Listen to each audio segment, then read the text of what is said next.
Dulu, mmm, orang itu kalau sudah dihadapkan dengan, tetua-tetua agama tertentu gitu ya, Mhm. itu tuh pada nurut-nurut, pada manut-manut gitu. Iya. Sekarang tuh konteksnya beda.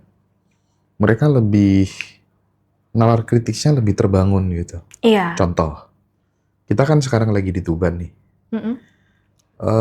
Zaman dulu misalnya orang sebut kiai gitu kan nggak ada ya yang berani mengkritik gitu. Habib Mhm. gitu ya. Sekarang lagi rame kan di Tuban, yang makam palsu Sunan Bonang segala macam Iya. bahkan sampai Mhm. Mhm. dilaporkan Mhm. polisi, oknum habaib. Ini kan dulu nggak ada cerita-cerita kayak gini gitu. Mhm. Mhm. Itu bagian dari sistem yang tidak selaras dengan semesta akan diruntuhkan tadi Ya nggak? pasti, Mas, pasti. Kan itu membangun satu ilusi. Kalau mau dibilang apa ya? Ya kalau ada manipulasi kan pasti ada sesuatu yang tidak sesuai dengan kenyataan. Nah, silakan saja diksi atau istilahnya apa? Sesuatu hal yang tidak sesuai dengan kenyataan diada-adakan yang itu arahnya tidak membangun kesadaran dari manusia. Ya Hmm, pasti akan diluluh Runtuhkan. lantahkan, diruntuhkan, diobrak-abrik. Jadi Hmm. memang akan berbeda sekali nanti sistemnya dengan yang telah ada saat ini. Gitu. Oke, oke, oke, oke. Nah, terus secara individu gitu, Mbak, Mm-mm. bagaimana kita memaknai eh, sebuah ke apa chaos ini sebagai bukan kehancuran yang destruktif, tapi kehancuran yang kreatif yang masih tetap membuka ruang untuk bertumbuh itu gimana? Ya, karena memang terlihat secara perwujudan akan porak-poranda ya. Nah, kemarin sempat kita bahas juga Mm-mm. bahwa kembali lagi yang akan ditumbuhkan itu kan kesadaran, bukan raga kita, bukan pernak-pernik perwujudan yang ada di melingkupi kesadaran kita gitu. Jadi ya akan berangkat dari situ. Meskipun diobrak-abrik segala perwujudannya, ketika kesadarannya melek, ketika kesadarannya bangun, nanti akan ada petunjuk dan akan dimengertikan. Dia akan meng-create apa sih, berangkat dari situ, start dari situ. Meskipun itu perlu proses ya, pasti akan recovery dulu, healing dulu. Nah, akhirnya dengan terbiasa atau menjadi habit, akan terbangun sebuah ketenangan yang kita bahas kemarin. Perjalanan yang tenang, yang damai, kahanan hidupnya itu loh, internal, mulai internal dirinya itu tertata. Nah, ketika tertata, kesadaran itu sudah akan otomatis ya, secara alami nggak akan diam kok. Tenang terus tuh ya pasti bosen, tenang terus lah, terus ngapain gitu. Nah, nanti, nah ini hubungannya dengan topik yang akan kita bahas ya, tentang pertumbuhan. Jadi setelah selesai atau mencapai ketenangan, ketenangan demi ketenangan, lambat laun kesadaran itu akan tergerak secara alami untuk mengalami suatu pertumbuhan. Nah, dari pertumbuhan itulah nanti akan dengan berbagai cara ya, kreativitas dan inovasi itu akan tumbuh sehingga akan mencipta sesuatu sesuai dengan jalan atau tugas sejati masing-masing. Begitu. Hmm. Lalu jika ini Mbak Ninda, Mm-mm. kalau misalnya nih sistem lama sudah benar-benar porak-poranda, sudah benar-benar runtuh, sudah Ya. benar-benar hancur gitu ya. Hmm. Apa yang paling mendasar yang harus dijaga oleh masyarakat supaya kemudian tidak merasa kehilangan arah gitu? Ya, ini juga berhubungan dengan kemarin ya, ketenangan. Ketenangan itu untuk apa sih? Untuk kita masuk dalam keheningan. Nah, setelah dalam keheningan kan kita akan bisa masuk ke dalam diri, kembali Hmm. ke jati diri. Tapi tidak kembali ke diri titik ya. Kembali ke diri untuk memperbaiki hubungannya dengan Yang Maha Kuasa di kenyataan hidupnya saat ini. Gitu. Hmm. Jadi nek sampai nggak ada arah, yo hilang sing kuwasane. Beres sih hubungan dengan Yang Maha Kuasa. Internal diri dengan Yang Maha Kuasa. Gitu. Hmm. Nggak akan kehilangan arah hidup bersama Yang Maha Kuasa itu Gitu utuh ya, seutuh-utuhnya dan utuh pasti seutuh-utuhnya. akan jelas arahnya. Sangat clear arahnya harus seperti apa.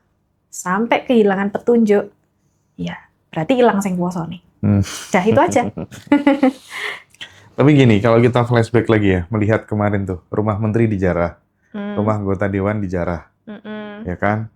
Itu kalau Mbak Ninda melihat sebagai semacam apa ya, ekspresi ketamakan atau justru ini cermin dari sistem yang telah lama membuahkan ketidakadilan dan tidak ada yang mendobrak gitu. Gimana? Ya, esensinya adalah tadi Mas, akan meruntuhkan sistem lama untuk selaras dengan agenda dari Yang Maha Kuasa. Dan sistemnya akan mengatur sedemikian rupa, menggerakkan segala cara, bahwa itu melalui pribadi-pribadi kesadaran-kesadaran yang memang digerakkan untuk melakukan itu, dan memang kesadaran itu sedang di fase pertumbuhan di situ. Yang awalnya wes nompo-nompo lah digoblok-gobloki, dimanipulasi, ya dibohongi lah dalam tanda kutip, hidup dalam ilusi yang dijanjikan apa atau seperti apalah yang akhirnya hidup tidak ada kesadaran sama sekali, benar-benar meninabobokan kesadaran. Nah, mereka akan mulai bangun dan akhirnya melihat bahwa ini nggak bisa seperti ini. Sistem yang penuh manipulasi udah cukup. Nah, akhirnya akan ada pemberontakan. Nah, itu bagian dari pertumbuhan kesadaran di fasenya mereka. Jadi kalau bagi Yang Maha Kuasa itu nggak ada salah, nggak ada jahat. Karena sudah melintas batas dualitas. Gitu.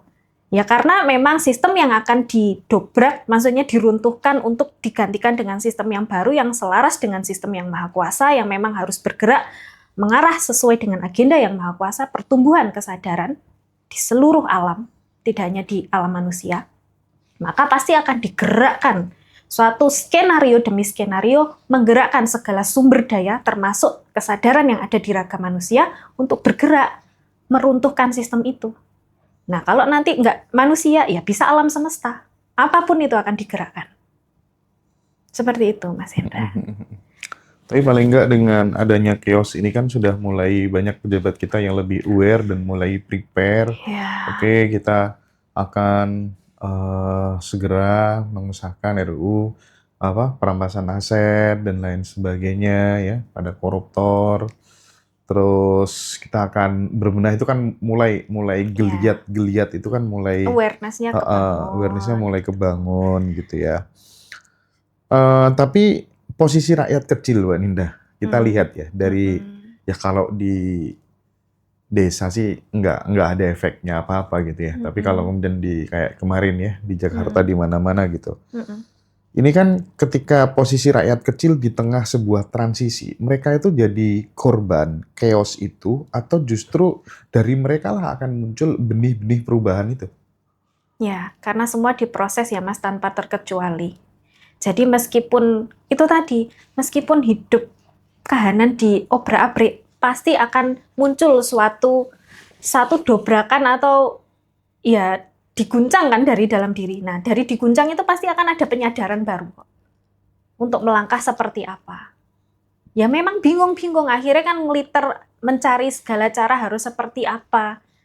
Nah, nanti akan tiba waktunya untuk benar-benar diam, benar-benar mengambil satu keputusan untuk meletakkan segalanya dan tinggal dirinya dengan Yang Maha Kuasa. Nggak ada lagi yang namanya keterikatan pada simbol-simbol lama, termasuk kekuasaan, termasuk jabatan gitu maksudnya ya? Iya. Oke. Dan itu akan diproses sesuai dengan kebutuhan kesadaran masing-masing, Mas Indra. Sesuai tingkatan perjalanannya. Dan kembali lagi ya, di setiap langkah itu akan selalu ada free will. Dan akan selalu ada potensi untuk tidak memilih ke jalannya. Jalan yang ditetapkan Yang Maha Kuasa. Akhirnya memutuskan sesuatu yang tidak bijaksana dan pasti itu akan mengarah ke habis-habisan. Jadi urutannya sudah jelas loh. Mau pilih ketenangan, keheningan kembali dalam diri, memperbaiki hubungan dengan Yang Maha Kuasa di kenyataan. Bahwa Yang Maha Kuasa itu mengatur segala kenyataan dalam hidup. Nah, ketika tidak memilih jalan itu, pasti arahnya akan kejumblangan, Mas. Pati itu loh simbolnya. Yo pati pangane, pati penggaweane, pati jabatane, pati karaktere. Ya segalanya akan habis. Bagaimanapun juga solusinya kita kembali ke home frekuensi home tadi. frekuensi untuk memperbaiki hubungan dengan Yang Maha Kuasa. Sekarang akan menjadi titik tekan ya, sehingga tidak kembali ke diri titik. Karena ketika kita titiki kembali ke diri, itu bisa balik ke ego lagi, Mas. Bisa balik ke free will kita lagi. Jadi kembali ke diri untuk memperbaiki hubungan dengan Yang Maha Kuasa di kenyataan. Jadi Yang Maha Kuasa itu ikut cawe-cawe loh. Ikut ambil alih, ikut andil dalam kenyataan hidupmu.